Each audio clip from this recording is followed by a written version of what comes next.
Do you have your like your hairspray and everything? Come on, do the. Okay. Oh, I'm gonna do it too. Hold on. So it looks like really nice, like Sebastian Bach. You know? Yeah. Sebastian Bach wishes. No, I'm just kidding. Sebastian Bach wishes. Oh man, Hector's metal detector. Woo! Boom! Chakalaka. Yes. Oh, it's so awesome to be back. Man. It's awesome to be back, and it's awesome. There's a lot of metal to review. All right. So what was it? A lot of cool stuff. So I was just telling you before we started recording that I wanted to. I wanted to tell you this. I found out. I found this. Press mute, whatever you gotta do, man. Take. All right. Two. So I was looking through just YouTube and I was just looking up some Judas Priest stuff, and this guy has a really cool channel. I think he's like German. I think the guy's German. And he was talking about. I know that the fun fact thing. I know that you don't like Painkiller too much, but there's some really cool trivia about that, about the album. So if you want to cut it, in case you don't want me to, you don't want me to say that you don't like Painkiller. No, okay. I don't like Painkiller. Okay. So basically, the topic was: did Painkiller save metal in the '90s? No. We do have our differences. Take Shri. All right, so Painkiller. Painkiller. Yeah, I got pain. So this really cool. Yeah, this really cool guy. He's like, oh my god, he's such a huge Priest fan. Oh, okay. Yeah, he's a really awesome Priest fan, man. And I'm always, how much I love Priest, and I'm always like, oh my god, like you think that you know pretty much everything, but when he started talking, I was like, man, this guy's like, wow, like. And he said, well, I want to give you guys like some details about the recordings of Painkiller. And I'm like, oh yeah, awesome. I know they went to France and they recorded this chateau, whatever. They did Painkiller there, but I don't know much else about it. So he was talking about like he said the Scott Travis, the drummer, he's American. First album with him, right? Yeah, first album with him. Right. And he said that when he got there, he says, man, it was in France. It was like in a village in France where they recorded that. And he said, man, there was no McDonald's. There was no, just American stuff. So what he had on his rider, what a rider is you have a list of food and drinks and whatever else you need. Yeah. Right. So on his rider in France, Scott Travis requested French toast, French fries. No.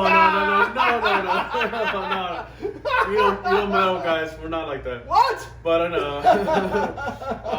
but French kisses. Yeah. Well, no. He wanted like he just wanted like American stuff that he was used to, like just they're recording. He wanted to go to the McDonald's, but there was nothing. So he said he was writing like a diary or something, which man, I would love to hear that. And he was just talking about everything, and he called it like it was like hell and stuff like that. Oh, and I'm like, come on, you just joined Priest and you complain about McDonald's. Oh my gosh. No, but the really cool thing about this was that apparently like Ian Hill, the bass player, he got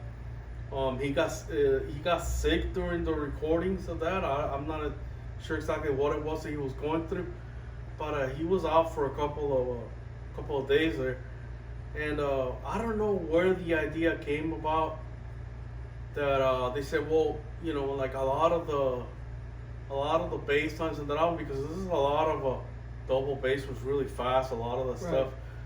So Ian Hill was out. He recorded some of it, but Don Irie came to the story. The keyboard. Don Irie, yeah. The keyboard player. Yes. Yeah, Don Irie came to the picture, and they said that Judas Priest thought about getting a sixth member, getting Don Irie on keyboards. And Don Irie, he said, well, look, I can help with the bass. Like if he doesn't. No way. Yeah. No way. Yes. And he said if Ian is not well, we can do something. So what they decided to do is that I'm not surprised, because usually piano and keyboard players, they're first. They can play pretty much anything. So this guy just he got on the keyboard, and what they did was that Scotty Ian recorded his bass. You know, he plays with a pick, so a lot of that really fast stuff he had to play with a pick. And what Don already did was that he played everything Ian Hill played on the bass on the keyboards. Like he did the I guess the Mukhtar, Yeah, right? yeah.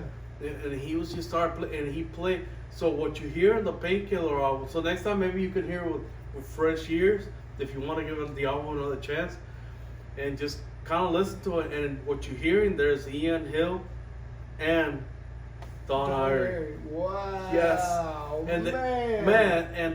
that's why I love that YouTuber, because Wow. I'll look him up and I'll say him so people can look for him. I just found him yesterday. I don't remember his name, but he was talking about like he isolated like Ian Hill's playing and Don Irie's how it sounded.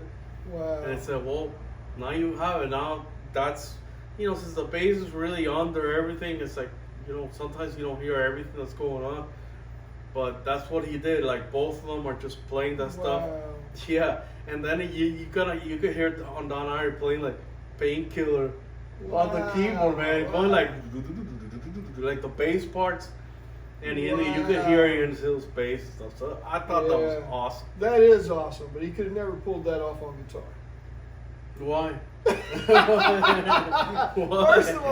First of all, keyboard sounds on guitar are always terrible. They're always terrible, but that's done, you know, on purpose, because I'm sure a guitar player probably programmed it. No, I'm just kidding. Yeah, I mean, it's an ongoing joke. It's an ongoing joke. Bass players, guitar players. Sometimes I get it, sometimes I don't. So he takes advantage of that. I take advantage. Yeah, so I don't bother with him anymore. He's a bass player. I play guitar.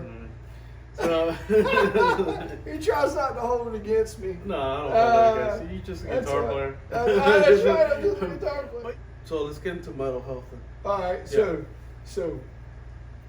1983, right? Mm-hmm. 1983. Mental health.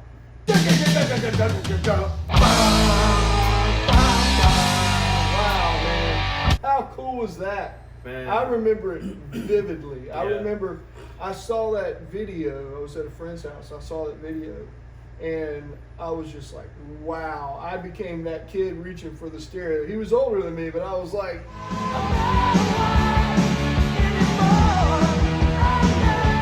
so that was the first one that you saw when you saw Come On Feel the Noise? Yeah. I mean, no, mental health. Mental health, yeah. That's one I remember anyway. I was just like, holy cow, man, this is cool, you know, with the mask, you know. Yeah. Which you got me. I have to insert a picture of that. Yes, man. Yeah, I got you should have brought that. We would have watched it. But we never tell what we're going to do. We just, I know, we just I didn't know. We do it, man. We don't really pick a topic. We just kind of jump into it so it's spontaneous. So, what was your experience like the first time that you heard like metal? Well, I visually I saw it and heard it, so that was cool because it made a huge impact, you know. But it was awesome because, you know, here's the band, and you got Kevin DeBro up there with the white and black tape guard, you know, microphone stand. He's, you know, throwing the mask out there in the crowd and everything.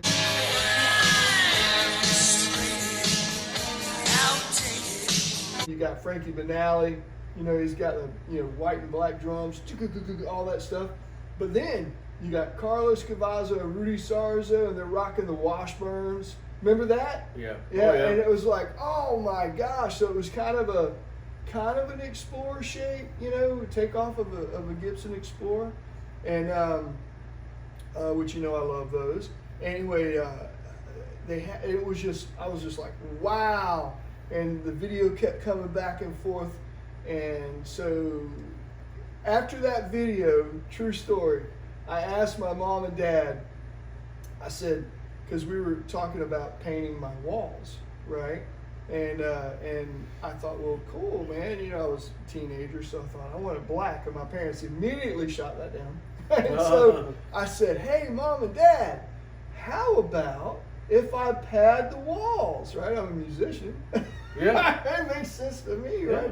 I was singing then, but and I was playing drums, but still, anyway, to make a long story short, I had padded wall, just like Quiet Riot, in the That's video. awesome, And my yeah. mom and dad said, you should belong in there probably, but no. Oh man! Wow. I was like, dang. They probably would have opted for the straight jacket, but we Yeah, didn't have one of those. probably, So yeah, they that probably went with that. They would have been like, That would've okay. went, well, So Mom, I love you. Dad, I love you. Yeah, I mean, that But probably, so I wanted yeah. a padded, wall, like just like Quiet Riot. But they weren't down with that. What Yeah. about you, man? Well, I remember like when I first got the record, I went to a pharmacy and this pharmacy, and they had just the latest records, whatever. So when you bang your head and get a headache, you could automatically get an aspirin. Yeah, so they told me like when I bought the album, mind you, I was like an 8-year-old kid. Right. So they told me, hey, look, kid, if you get a headache out of this, we'll give you, because they asked us that whoever buys this record, we That's provide right. free aspirin and stuff for Headache you medicine. if you headache medicine. For your parents. Yeah, it's not. We can't. Oh, We can't guarantee that you're gonna be sane after you listen to this. See, my parents just should have let me have the padded walls. Exactly. It was fine. Like you will never be the same. But Exactly. that's exactly what it is. That's what I'm saying. So, I mean, that album is like they open the door and they let you in that padded cell, and it's a different What more can experience. a teenage boy want? Seriously, I mean you can ask for anything better than I that. know, right? That album was just from the beginning, from everything. I mean, that was the first song that I ever heard, and Oh man. Mental, just like you, Mental Health and Come On Feel the Noise, and I was just like, the videos are so awesome the way I they know, did I them. was blown away. Yeah, when the guys, it's just the radio's just getting like really huge. I know, right? And he's like, I man, still think about that. I See, love I that, got man. the taller speakers, right? Yeah. And every now and then, because I got that mask that you gave me hanging on the wall. So every now and then I look at that mask and I think about those speakers. Yeah, exactly. You think, oh, one day they're gonna get like that. That's They're gonna right. get The huge. speakers are gonna grow, man. Exactly, yeah. So like, oh my God, I remember getting that record just coming. And well, the one thing about LPs, and of course I'm sure that you did this too. And I saw this interview with Ronnie James Dio. He was talking about him doing it too. That he would just stare at the album cover, every single absolutely. detail. Every detail. And you'll be like there for God Hours, knows. man. Hours. You wouldn't even notice. You'd Yeah. be like, oh my God, look at this. I know the artwork. Oh my God. The And then credits. the combination of the music with I the know. artwork, it was just, you don't get that effect No, anymore. You It's don't. just- You don't. it And I'm doesn't- glad it doesn't vinyl's happen. coming back Yeah. because you get that effect again. Kids now are getting that effect. And I love that. Yeah. I've always loved vinyl, and I'm glad that I was around. Oh, it was around way before me, but I'm glad that I grew up in that era where you went out and you saved your money, you mowed lawns, you did odd jobs to go buy records, right? And it was great because the artist got, that's a whole different story, but the artist got, eventually, hopefully, money for that. And, the record was provided. They worked hard on it. All the people that it took to record that, the engineers, you got designers, artwork, you got all these different things, photographers, you name it. All these people involved to give you this tangible, piece of art, right? And then you have the mom and pop shops. You go in, a pharmacy, which, some of them have the pharmacies, but a lot of places carried records. And that was what was so awesome, especially the mom and pops. I've always been, big proponent for going to mom and pops, which like record store days now it's independent record stores. So I always try to support independent record stores, mom and pop shops. We have the guitar station right here, so we're a mom and pop style store, and it's always better in my opinion. But yeah, back then you got those records, right? And you look at the artwork and you're just blown away. I mean, somebody drew that. It came out of their imagination and they drew that if it was a drawing, like that was. I didn't To be honest with you, I kind of like in the beginning, I thought that it was kind of like a combination of the two, maybe like a real picture, and they just kind of like. Sure. I mean, I don't know. It's amazing. I don't know, but I mean, I thought that the Quiet Riot album covers were more lively. Sure. They look more than anything else that we had at the time, but and it looked great. You know, it's just Great. awesome. And then the Yeah. pictures in the back, I memorized these yeah. faces. Yeah. And these guys that just meant so much, and they still do, because their music just Absolutely. changed our lives and everything. And you know, instantly I was like, even though Judas Priest was the first band that I ever heard, You Got Another Thing Coming. I heard that from it was a record that had like different songs, just something of the time of the charts. It's like in '82, kind of like whatever was in the charts in '82, and I had like a compilation, and that's I think that yeah, Judas Priest was the first one that got me into, okay, yeah, this is for me, the metal, but I mean, Mental Health was my first record, and it was my first. Oh my God! Like, it's just the rush that I got listening, and it's just it's not like I just listened to the first two songs. No. And the rest of the album was like, okay, No, whatever, no. you know. No. I mean, every single song was awesome, and there were even songs in the album that I like more than the hits, like Sure. like Life's a Bitch. I love that song. I knew you It's were such gonna a say. great I knew you song. were gonna say that. Yeah. And Run Slick- for Cover. I love Slick Run Black for Cover. Cadillac, man. Slick- I do. Yeah, I, Slick Black Cadillac. I love that I song. love Yeah. that song. Thunderbird. Thunderbird. I love it. And I yeah, love Run it. for Cover. Run for Breathless. Cover. Breathless Yeah. was one of the ones that I liked the most. And I remember just like hearing Franklin, I played like I know, right? I know. Just playing those really heavy like drums and stuff. And His drums always sound Oh, my amazing, God. man, like thunder. And you know, even though there were a lot of bands that came after, and I kept on discovering like new bands and Sure. new stuff that's going on, but Quiet Riot just had that one place in my heart where I was like, it still are, where you know it's like I've And it was the first #1 metal album. It was the first metal album to ever Yeah. reach #1. So Yeah. that was huge. yeah, Mental Health. It just it kind of like brought our type of music to new heights. You know, went #1, the metal explosion happened, right? But, you know, the whole, you know, America had always dictated what was going to be popular. They always dictated, you know, we want this to be popular music, we want that to be popular music. And they had turned down Quiet Riot in the 70s several times, every label, right? Turned them down. They wanted them to become like a Devo band. They wanted them to become pop or disco, and they were always like, you need to be this and you need to be that, when they were a hard rock band, right? Yeah. But they tried to mold them the way they wanted them to be. So with that being said, it's even more cool because when they came out and they became #1 as a metal band, Yeah. right? Beating out Thriller, if I'm not mistaken. You know, Pyromania came out after that. I think Madonna too, the first Madonna in '83. Yeah, I think That you're was their right. first Right, album, right. right? So it was awesome They that took here's a number one metal spot. album. Yeah. So here they are.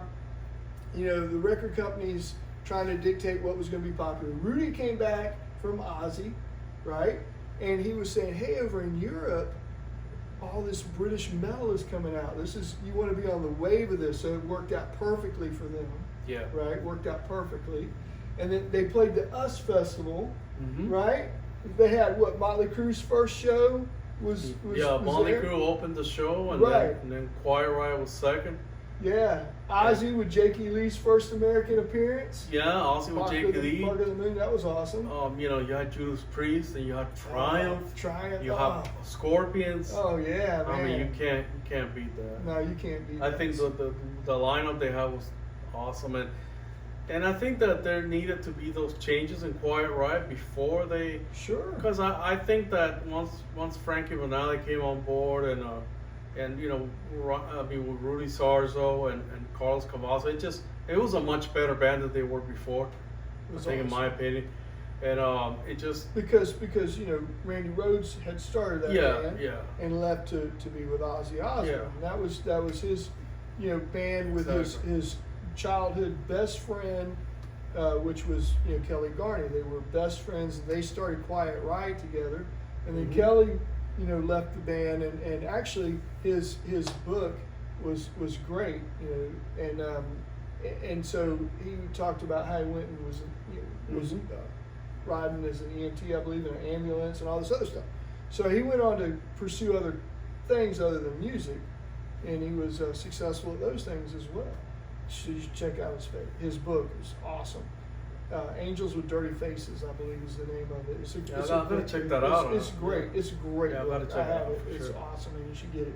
So anyway, but he did that. So then, Rudy had came in to the band, replaced Kelly in the band, which they're good friends, and so Kevin DuBrow had started DuBrow after Randy Rhoads left because Quiet Riot kind of fizzled out. Mm-hmm. But from the ashes, he created a bigger and bolder Quiet Riot. Wouldn't you say? They became number one. Yeah. I mean, they became number one. Yeah. And Rudy Sarzo had said that majority of those songs that Kevin wrote were for DuBrow, and they went and used it. Yeah, crazy, man. Yeah, I mean, and those. Yeah, Slick Black Cadillac. Yeah, which that was Quiet Riot. Yeah, they did. They had done a version of that in the other albums. It's great. I love it. Carlos Yeah. did such a good job on that too. Man. And it was meant to be. Like Randy did his great, all the great stuff that he did with Ozzy, and then Quiet Riot went on their own separate ways, and they both did great. And I think the Quiet Riot stuff with when they got Frankie Banali on board and Carlos Cavazo and all this, oh my God, it was just amazing. It was awesome. And that album all those songs every single song was great. Every single song they did in that album was amazing. And I remember just getting that album for the first time, and that was my first album. That was my first LP that I ever got. Cool, man. Yeah, and I got it in a pharmacy, believe it or not. I know you were talking about that earlier. In a pharmacy. And I remember just asking He still has a headache. Yeah, still do. Yeah, I mean, it's like when I bought it, the lady told me, look, they asked us to just tell you guys that with this record you might want to buy exactly. Buy some aspirin with it. To give to your parents, of course. We talked about that. They're gonna need it. I started driving my parents crazy with that. Yeah, me too. I really did. I drove too. them nuts. Sorry, Mom. Yeah. Sorry, Pops. And so that was a new face of heavy metal. It was awesome. Yeah, man. I mean, Frankie Banali, man. What? Every time we have a fantasy band, we put together fantasy bands. Like if you could put together this lineup and you wanted these guys, we're just like the shortest straw. We always go for Frankie Banali. He's Frankie Banali. We're always fighting over Frankie. He was like, no, I got him in the band. No, I got him. Yeah, man. I mean, you couldn't have a better band than that. Everybody was just so solid. It was awesome. And I think that I love the mix of the album. It just came out perfect. There's nothing that I would have changed. The sound was great. I mean, it was in your face. Yeah, that guy, that Spencer Profer dude, he did a great job with that album. It was really great. Yeah, he did a great job, and the band was awesome. And I mean, that kind of I think. Yeah, to top a record like that, it just, I'm sure that it really, got a lot of bands on the toes, and a lot of people started making, taking out albums in that year, '83. Yeah, but it didn't knock on the door, man. It kicked the door wide open. We're here. Man. This is the bar. Yeah, and the music industry the music industry said, we're going with this kind of pop. This is the way it's going to be, and this is how it is. And Quiet Riot smashed that door, right? They smashed that door, and then all of a sudden, the record companies went, "Wow, we got to get on top of this," and so we got a lot of other great bands out of the situation, but. We can't talk about this without at least mentioning Chuck Wright, because he did come in there He was one of the original guys too that recorded. Rudy did a stellar job, and Chuck laid his bass lines down on a couple of tracks. And he doesn't usually get mentioned. He's a great guy, and him and Rudy Sarzo have a great rapport with each other. Very professional with each other. They understood. Yeah, absolutely. It's business. That's what happens. Somebody with a high ego, if it would have been somebody else, would have said, "Oh, whatever." But Rudy Sarzo just—he's a class act. Being the class act that he is, a class act. And Chuck too. He did his thing. He wasn't out there to outdo anybody. It was just something that they. Like the title track, Metal Health, was done by it was played by Chuck Wright. So, you had Rudy did, Come On Feel the Noise. Chuck did Metal Health. So, hey, it was all good. It was great. It was great. I loved it. Obviously, we're talking about it all these years later. Yeah. We still love it. Sometimes I wonder if Chuck would have done the album, the whole album, would it have been different?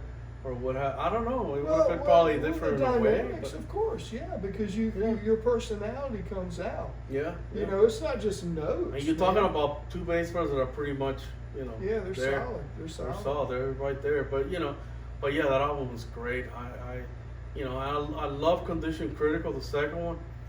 I loved it too. But I mean, the Quiet Riot Mental Health. That's one of the. It's iconic. It's an iconic record. It that. Is. Like when we talk about, hey, if you were an island by yourself, what record would you think that if I had it would be one or two, that'd be one of them for sure. That's such a great album, and every single song is great. I mean, it really, oh my God, it's just, I remember, honestly, like if it was yesterday, remember looking at the record, just opening it, playing it. It was just, oh my God, what a perfect album. It's perfect so cool. in every way. It is cool, man. It's fun. It's a lot of fun. Yeah. Brings back great memories. Definitely, and they all did great jobs. And it definitely pushed that metal scene right up front. It exploded. That album just spearheaded everything. Exploded, yeah. I mean, it had to be, and I love it because I love underdogs. I always have, and so anytime you have an underdog, anytime somebody tells you can't do something, I love it when they do it. I'm sure Kevin DeBro was told that a lot of times. Oh, certainly, yeah. But they didn't give up on each other, man. No. They kept moving forward, and that's a great thing. If you're gonna fall forward. Yeah. Denzel Washington talked about that, and it was awesome. He said, your head held up high. If you're gonna fall, don't fall backwards, fall forwards. And that's great. That's really cool. I never heard of that before. Oh yeah, Denzel Washington. Yeah, that's awesome. Yeah. Oh yeah, absolutely. Definitely. He said you're gonna fail. Yeah. You're going to fail. Yeah. But the only failure is quitting. You don't, as long as you don't quit, you don't fail. You are going to succeed. So when you fall forward. You can edit this if you want. No. You can edit. I'll say this. Be nice. The Rocky Balboa saying, it's not how you get hit, it's how you get up. Amen. After you get hit, you're knocked out. How do you get up? It's not about getting hit, it's how you get back up. That's right. That's right. And they did, and the only reason that Condition Critical was probably less was because it was such shoes to fill. That album was just so grand but I mean, Condition Critical was another thing. This is for another video, but it's, oh my God, it was such a great album, just probably as good as close to. Well, it certainly was. It was awesome. Yeah. It was cool. There's no question about it. But that was the video age, man. That was, MTV was happening. They were, promoting a lot of these bands. It was a great time to be a kid, to see all this stuff. And, oh yeah. And I've had the pleasure of meeting all the guys in Quiet Riot a few times, and they were always very cool. Always very cool. They were always Rudy Sarzo, complete gentleman. Always just a complete total class act. And then Carlos Cavazo, Benally, Kevin would be his lead singer. He'd be that guy every now and then, but he was always nice. He would. I'm Kevin DeBro, but he was nice. He was very cordial. Yeah. He was cool. Carlos was very gracious.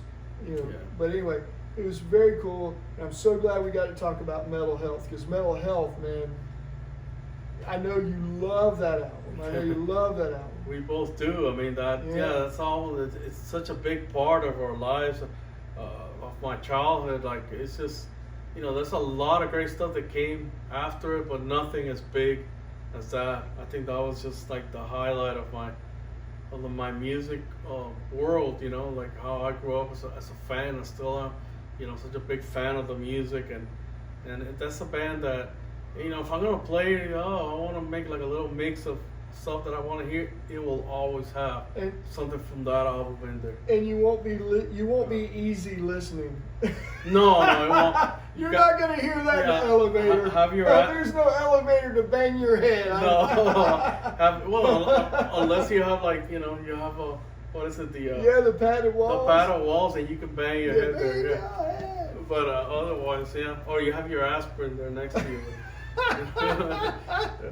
But for other people that always say, "Oh my God, that music just gives me a headache." Well, that's because you don't like it. Because I love it. I bang my head to it. I don't get a headache. Hey, look, man, it just feels if it's great. Too loud, you're too old. Exactly. Yeah. And I'm old. My body hasn't given me any signals. Like, I still listen to the same thing and bang my head to the same stuff. That's cool. And it's never gonna change. So we hope you like this episode. Yeah. And we had to do it in kind of segments, but we hope you enjoyed this episode.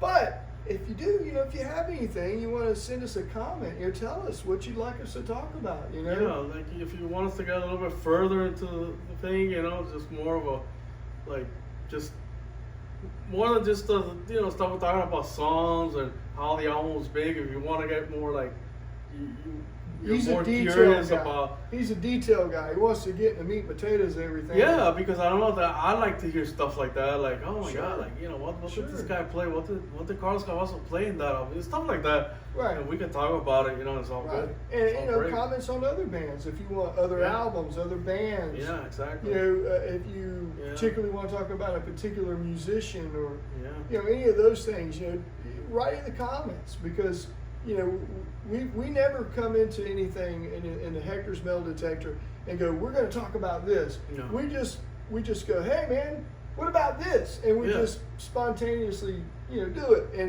that's part of the fun because we have a good time with it. That's what it's supposed to be about, is having a good time and talking about it. And because it's Hector's Metal Detector, of course, it's going to be cool. And we're gonna bang our heads to some Milli Vanilli, a little bit. No, you don't want to. Okay. No, sorry, not gonna happen.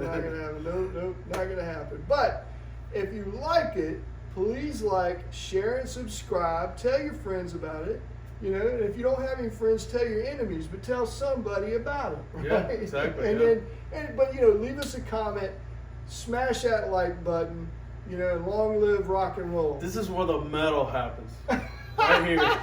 Okay, it will not be more metal than this. Oh my gosh! I guarantee you. Look, he's wearing tags. He's got his dog tags on. That's how metal. I know, yeah. That's how metal. But anyway, God bless y'all. We can't wait to see you again. Tell your friends about us. We're having a good time. We appreciate it. Boom! Here at the Guitar Station in Green Cove Springs. And we have a great time with it. So thank you all for tuning in and telling people. So rock on, metal mongers. Take care. God bless. That was fun. That was cool. That's a song from Omen, the band Omen. Oh, rock man. on, metal mongers. It's like an omen. That's awesome, right? That was a good talk. I don't know, man. That was a good talk. That's crazy. That was a good The talk. credits are rolling right now. Yeah, we're rolling. They're like, credits are rolling. Yeah. Courtesy to. Yeah. You know, It's almost. thank you for the helping of this video, Paul Stanley, Oh my God. Gene Simmons, Ozzy Osbourne. Well, if we do Gene Simmons, it has to be a little cash symbol. Yeah, it's gotta be like a little Venmo or something. exactly. That would be Gene Simmons. Credits are still rolling. Imagine Gene Simmons wants to walk in here and just put a chair next to him. You know what he would do? He would put a tip jar. I know, he'll be like, now joining us here. And, Gene Simmons would have a tip jar right you here. imagine, bro, we had He would have a tip jar. He would say, Hector the Metal Detector and he'd Kurt. say, I trademarked Hector in the middle. Right here, and we'll have Gene Simmons like, oh, come on, Gene, sit over here. Yeah. All right, Gene. Hey, Gene, a question. Why did Eric Carr play bass on I Still Love You? Oh! He just did not have the skills to play that. Time out. Hector's better than Detector. I'll be like, Okay, stop yelling at your TV. I get it. I made a boo-boo. It's come on, feel the noise. I got confused. I was a kid. What do you want from me? Anyway, I haven't seen the video forever. But I hope you enjoy this video. If you notice, it's a little wacky, but enjoy it. You mean this mask? Check it out, man. Woo! This is the mask Hector's talking about. How cool is that? I got one.